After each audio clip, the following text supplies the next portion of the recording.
How can you enable this sign or know how you can do that on your CallApp? So you just follow this ways, then it's going to work with you. So all you have to do, you just go here, you go above your photo profile, click on it. So then it's going to show for you a list like this. Then all you have to do now, just go above this sign, click on it. So then it's going to take you to this list. It's going to show for you like this.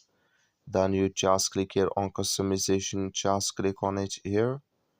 So then you come to next step, it's going to show for you like this. Come here to prefer device photos, just click in this sign. Like you see this color show for us, that's me prefer device photos enable with us now. So that's all you have to do. I wish now you I get it. That's all. Thank you for watching. Don't forget to support us by liking, subscribe. So thank you for your watching.